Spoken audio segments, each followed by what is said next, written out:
Hi, glad to have you join me on today's episode of Housing Development, the TV program that gives you all the trending information on housing, construction, and mortgage industry. As always, I am your housing diva, Fleur Annie. Coming up, what does the law say about married women property rights? Plus, engaging the services of a female builder over the male counterpart, which is better. Also coming up today, stakeholders engagement meeting with Dangote Cement as Dangote consider venturing into real estate.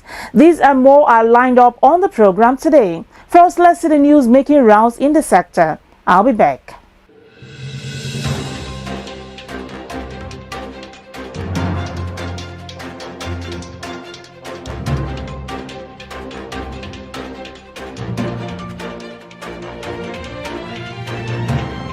President Muhammadu Buhari has recently commissioned the completed homes under the first phase of the National Housing Program Isele Azagba in Aniocha North local government area of Delta State. The president, who was represented by the Minister of Works and Housing, Mr. Babatunde Fashola, at the commissioning stated that the National Housing Program NHP is an example of the promise of change made to Nigerians by the current administration, describing the project as a fulfillment of the promise of change. According to President Buhari, the project aims at committing towards improving the human condition and the message of change, having another facet beyond job creation in the nation as it responds to those who have long aspired to own a home, with a dream finally becoming a reality through the project. Ogun State Governor Abiodun has ordered the immediate investigation into the collapse of a building under construction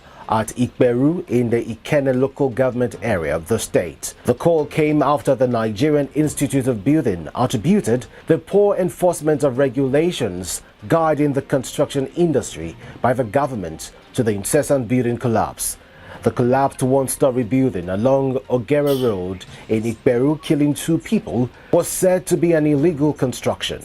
The Ogun State Governor recently, in a statement by his Chief Press Secretary, Kunle Shamori, said he had constituted a 4-man team comprising the key stakeholders, including the State Commissioner for Physical Planning, Tunji Odunlami, to look into the remote and immediate causes of the building collapse and give a report as soon as possible. Osun State Governor Adegboyega Oyetola has recently laid the foundation of 180 housing units for civil servants of Osun State. He noted this at the groundbreaking ceremony of the housing project held behind Zone 6 Police Station, Abere. Adegboyega noted that the project, sponsored by Federal Mortgage Bank of Nigeria, Nigeria Labour Congress, NLC, Trade Union Congress, TUC, and Nigeria Employers Consultative Association, NECA, is a project that would ameliorate housing challenges, especially among civil servants, making housing accessible and delivered at affordable rates. The Minister of Works and Housing, Babatunde Fashola, has said the proclamation of Executive Orders 3 and 5 has led to the use of local materials in construction of federal government housing projects, thereby stimulating Nigeria's economic growth. Fashola, who spoke at the 35th Annual Assembly of Quantity Surveyors Registration Board of Nigeria, QSBRN, said the government launched the National Housing Program in 2016 as a means of providing affordable housing nationwide to Nigerians, thereby addressing the housing deficit in the country. However, noting that the ministry, in promoting local content in line with Executive Orders numbers 3 and 5, has ensured the use of only local building materials in the program, and the production and use of the materials have stimulated the economy of the country tremendously. He noted the progress of the program, which is already in its 3rd phase and meant to be completed with a portal launched by the ministry to provide equal opportunities for Nigerians to own a home.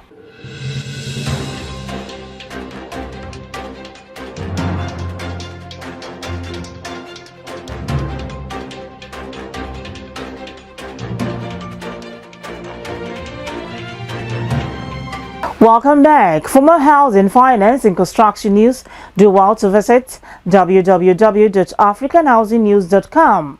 In Nigeria, marriage is hardly conceived as a partnership of equals in relation to the property rights of spouses during marriage and at divorce. What is the Married Women Property Act? Are women entitled to property after marriage? Let's find out from a legal practitioner, Barrister Wisdom Olum.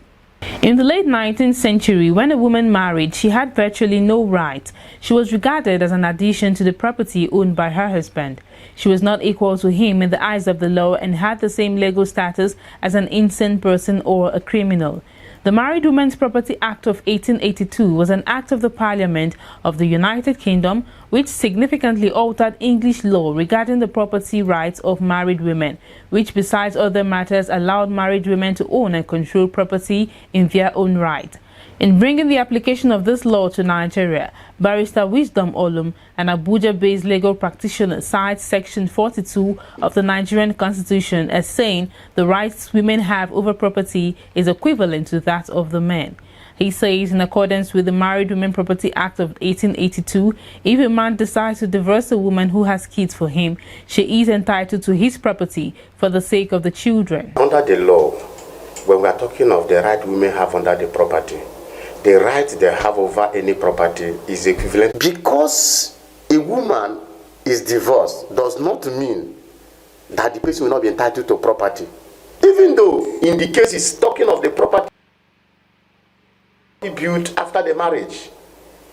But to my mind, and in compliance with the law, if a woman, commonsensically, if a woman get married children for the man, and that is the house they are staying, it will be unfair, unjust, and inhuman to ask the woman to carry the children of the same man just for the fact that they are no more married together to leave the house.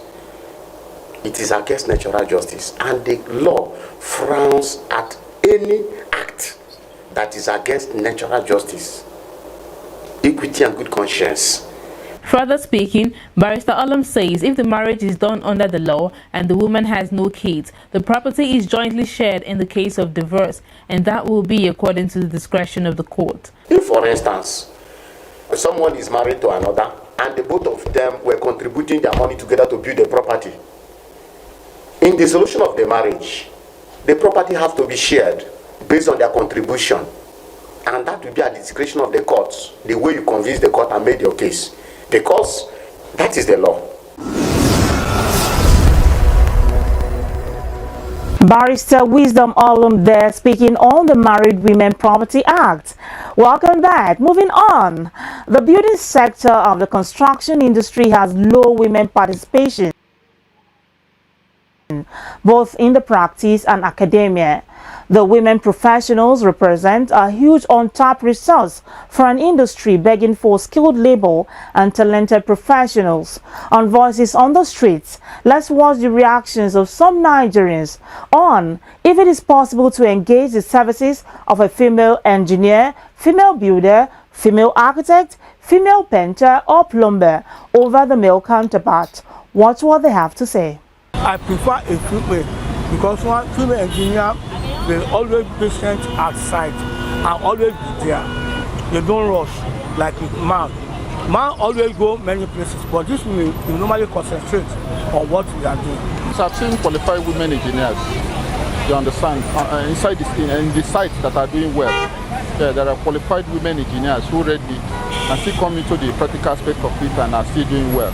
So it's possible that even though I say one like that, I can, without no doubt, giving her my project. I think I'll give my project to a female contractor because of the way women are very diversified when it comes to taking their time to do a particular job, or like men that they kind of like chill and they get something done well.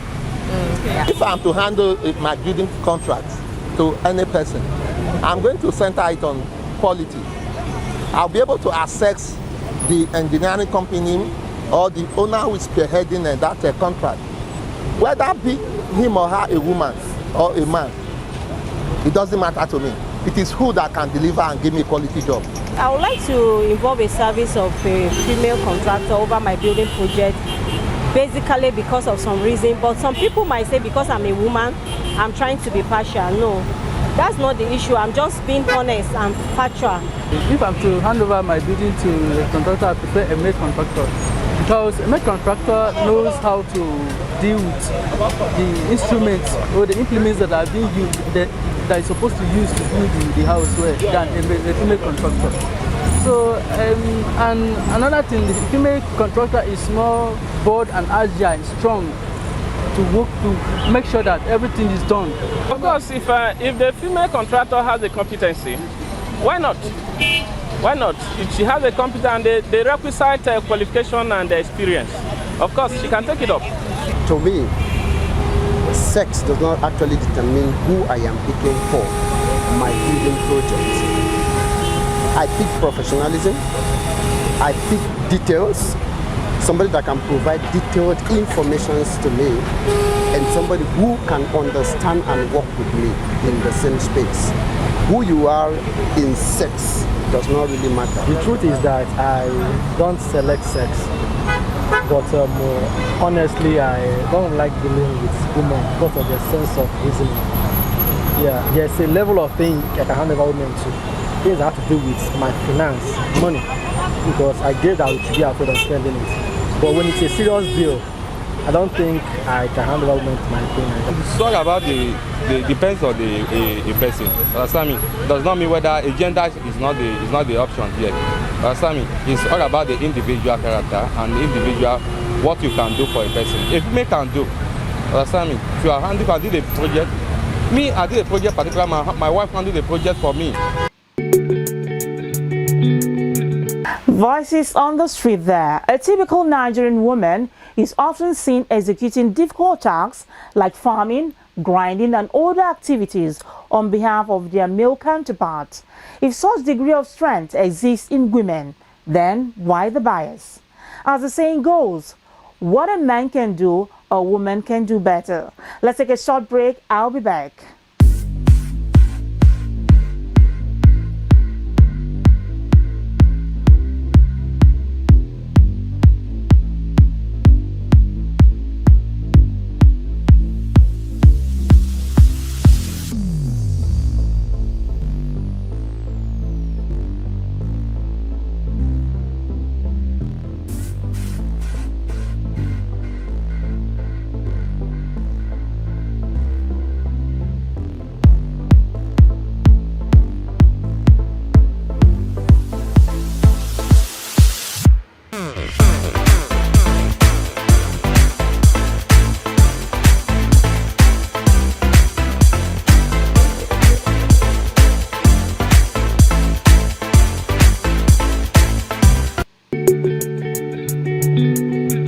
Welcome back. You're watching Housing Development.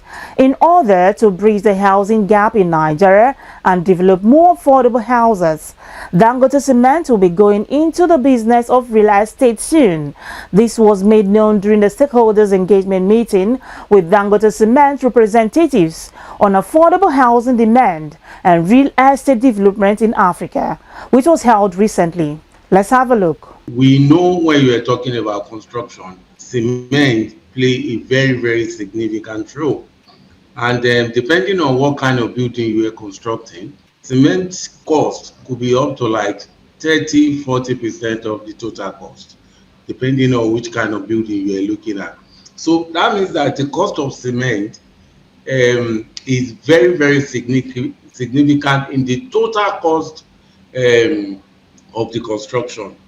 Dangote Cement has taken a decision, and we know this is an industry where we must play. But our major concern is how do we play in this industry without jeopardizing the interest of other stakeholders within the industry.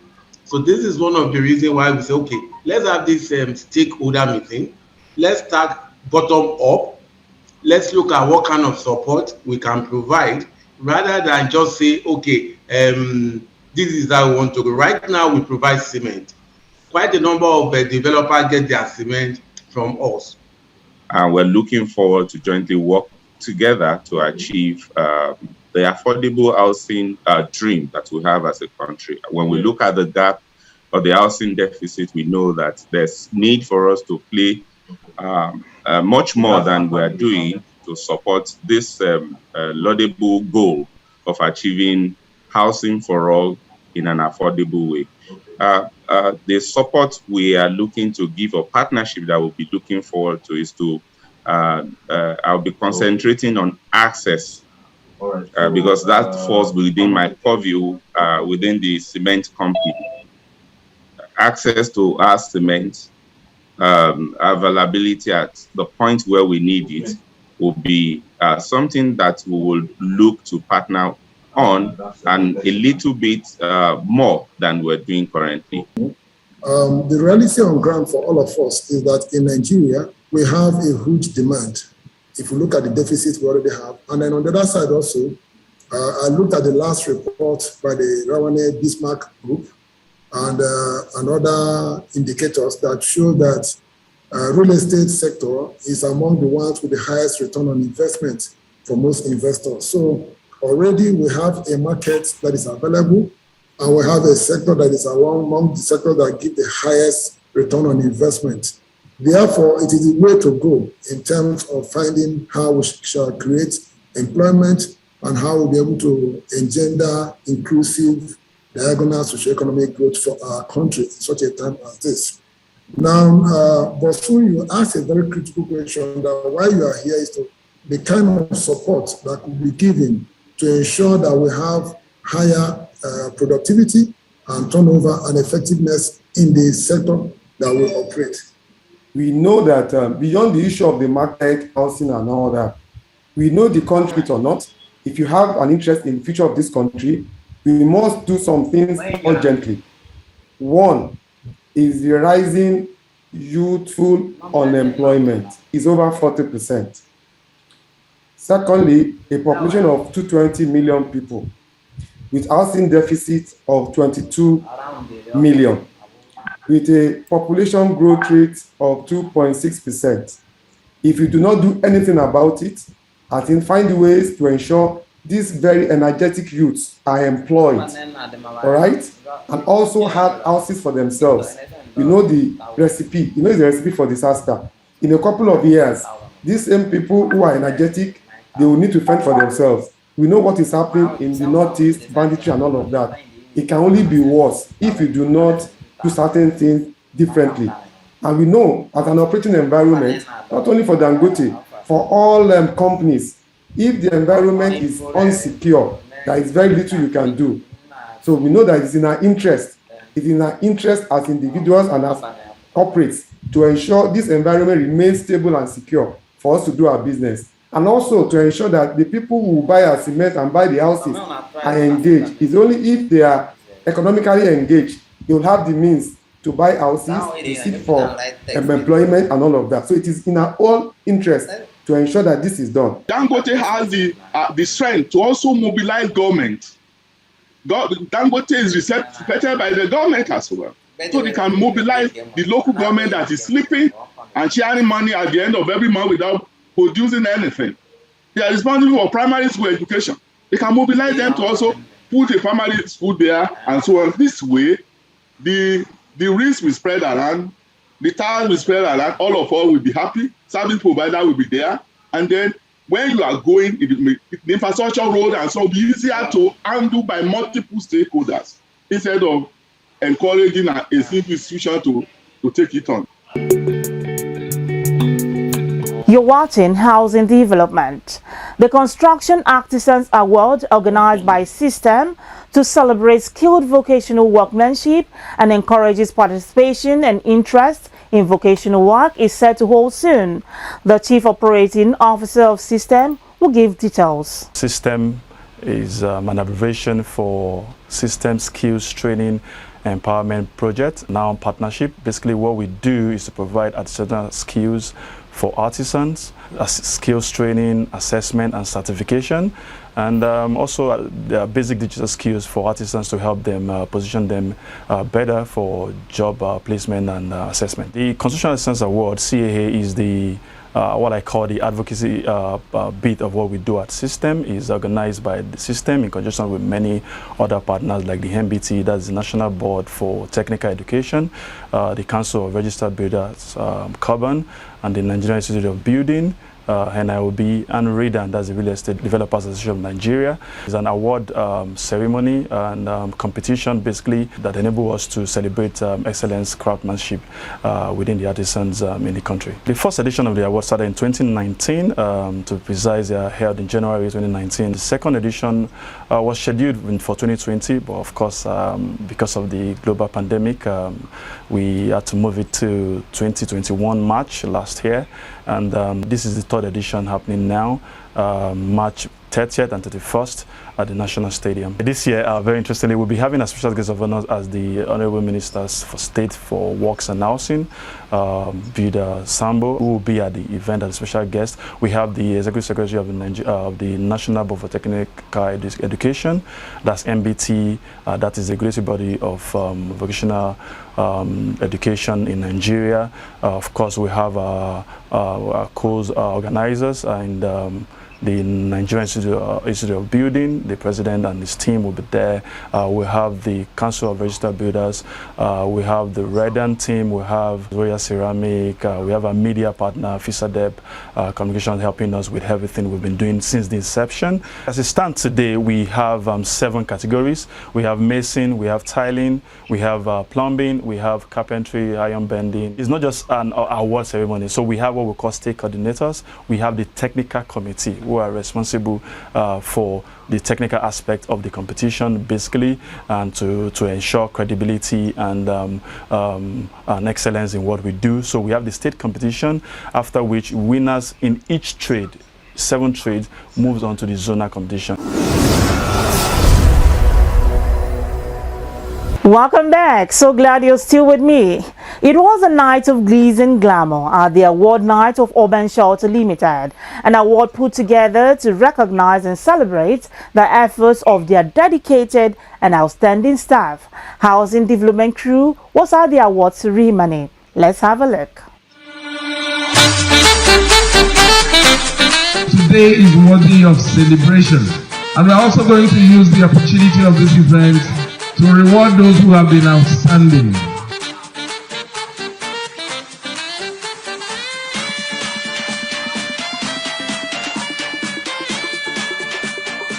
Those of you that do not know me, my name is Sadia Amino, and I have the best job in the world. Absolute best job. I am the Managing Director of Urban Shelter. 30-year-old company. Yes, challenges, but certainly I think exciting times as well over the decades. The last 13 years, which is the 13 years I've been part of Urban Shelter, has gone through immense change. For the most part, positive. For some of it, yes, it has been a struggle. But what has happened is we did it together, and I think that's incredibly important for us to know. This is our 8th annual awards. This is 2-3 years now from the last time we were able to stand or sit, eat together, laugh together, meet each other's families, look at each other in the face, and appreciate the kind of efforts we've done, and the kind of energy, commitment, diligence, passion in order to deliver projects year after year all across the country. To put it in scale, we have about 14-15 projects around the country. To put it into scale, we are developing over 120 hectares. That's a significant, if not phenomenal, amount of work that each of you are part of building. So I want to say thank you.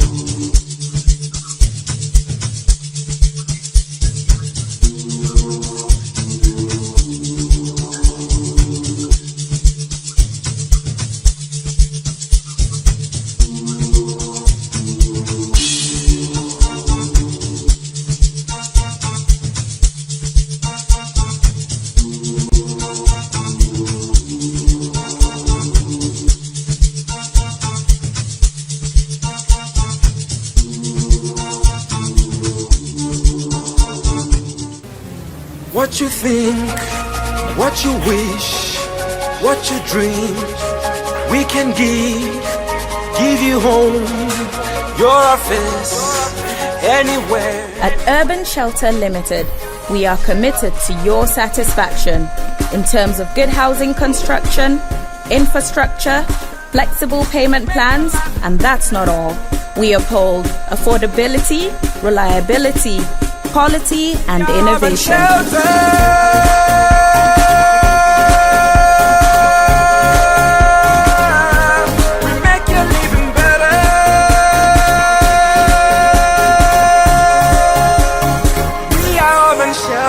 Urban Shelter, distinctive homes, prestigious offices.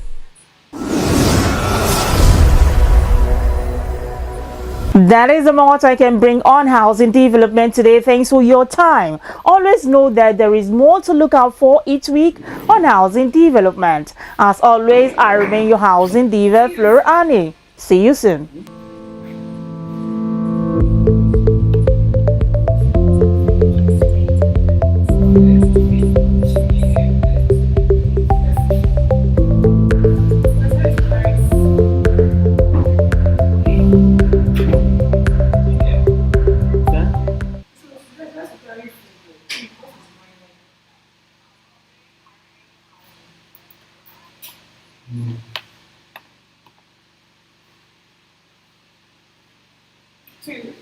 That is very big.